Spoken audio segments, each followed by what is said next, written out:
تو ایک تو یہ مسئلہ ہے کہ مسجد کی چھت کے نیچے آپ ایک یا دو صفوں کا فاصلہ کر دیتے ہیں، اس میں نماز ہو جائے گی لیکن بندہ گناہگار ہوگا۔ ایک یہ ہے کہ مسجد کے باہر کوئی جماعت میں شریک ہونا چاہ رہا ہے، مسجد کے باہر روڈ پہ صفیں بچھ گئی ہیں اور وہاں پر کوئی شریک ہونا چاہ رہا ہے، تو اس میں یاد رکھیے کہ مسجد کی صفوں کے ساتھ باہر روڈ کی صفیں بالکل متصل ہونی چاہیے، ملی ہوئی ہونی چاہیے، اس میں دو صفوں جتنا فاصلہ نہیں ہونا چاہیے۔ اگر مسجد کی صفوں میں اور باہر روڈ پر جو صفیں یا باہر ٹینٹ لگایا گیا ہے، شیڈ لگایا گیا ہے، وہاں صفیں کھڑی ہوتی ہیں اور درمیان میں اتنی جگہ ہے، علماء نے ارشاد فرمایا کہ گاڑی گزر سکے، یا نہر ہے، بیچ میں پانی ہے اور چھوٹی کشتی گزر سکتی ہے، تو اس کشتی کے پیچھے، اس نہر کے پیچھے جنہوں نے نماز شروع کی یا اس گاڑی والے راستے کے پیچھے جنہوں نے نماز شروع کی، ان کی نماز یہ جماعت میں شامل ہی نہیں ہوئے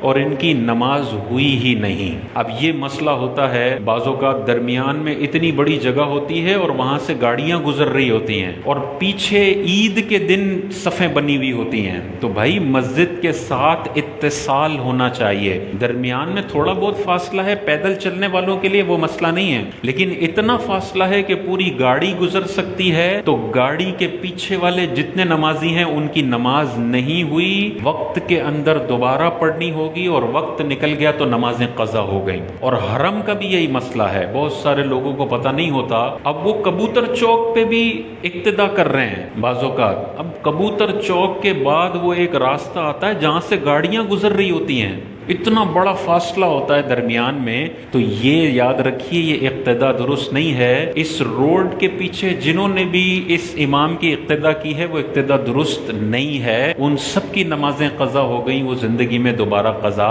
پڑھنی پڑے گی۔